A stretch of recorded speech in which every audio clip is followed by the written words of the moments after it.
ഓരോരുത്തർക്കും ഓരോ കഥകളുണ്ടാകും. ആ കഥകളിൽ ഓരോ ശരികളുണ്ടാകും. മറ്റാർക്കും മനസ്സിലാവാനാകാത്ത അവരുടേതായ ശരികൾ. തനിയെ തുടങ്ങുന്ന യാത്രയാണ് ജീവിതം. വഴിയിൽ പലരും കൂടെ കൂടും. ചിലർ ചിരിപ്പിക്കും, ചിലർ കരയിപ്പിക്കും. അവസാന യാത്ര അവസാനിപ്പിക്കാൻ നേരം നമ്മൾ വീണ്ടും തനിച്ചാകും. അതുകൊണ്ട് നമുക്കായി ജീവിക്കാൻ മറക്കരുത്. ദുഃഖവും സന്തോഷവും രാത്രിയും പകലും പോലെയാണ്. സന്തോഷത്തിൽ നിന്ന് ദുഃഖത്തിലേക്കും ദുഃഖത്തിൽ നിന്ന് സന്തോഷത്തിലേക്കും ഒരുപാട് ദൂരമില്ല. കിട്ടുന്ന സ്നേഹം കൊണ്ട് ദരിദ്രനാണെങ്കിലും മെലിഞ്ഞു കിട്ടുന്ന സ്വപ്നങ്ങൾ കൊണ്ട് ധനികനാണ് ഓരോ മനുഷ്യനും. ആഗ്രഹിക്കുന്ന വഴികളിലൂടെ സഞ്ചരിക്കാൻ കഴിയണമെന്നില്ല. പക്ഷേ സഞ്ചരിക്കുന്ന വഴികളിൽ സന്തോഷം കണ്ടെത്താൻ കഴിയുകയാണെങ്കിൽ നിങ്ങൾ ഭാഗ്യവാനാണ്.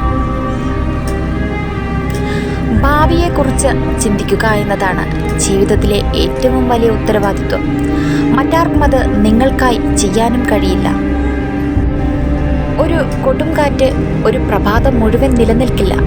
പെട്ടെന്നുള്ള മഴ ദിവസം മുഴുവൻ നീണ്ടു നിൽക്കാറുമില്ല. എല്ലാ പ്രതിസന്ധികളും അവസാനിക്കുന്ന ഒരു ദിവസം നിങ്ങളുടെ ജീവിതത്തിലും കടന്നുവരും. പ്രതീക്ഷകൾ കൈവിടാതെ കാത്തിരിക്കുക.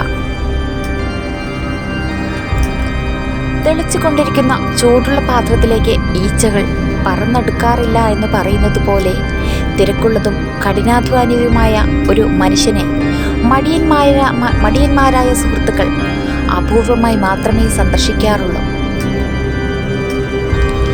നമുക്ക് ബുദ്ധിമുട്ടുകൾ അനുഭവിക്കേണ്ടി വരുന്നത് ഉള്ളിൽ മറിഞ്ഞിരിക്കുന്ന ശക്തിയെ പുറത്തെടുക്കാനുള്ള മാർഗമാണെന്ന് മനസ്സിലാക്കുക.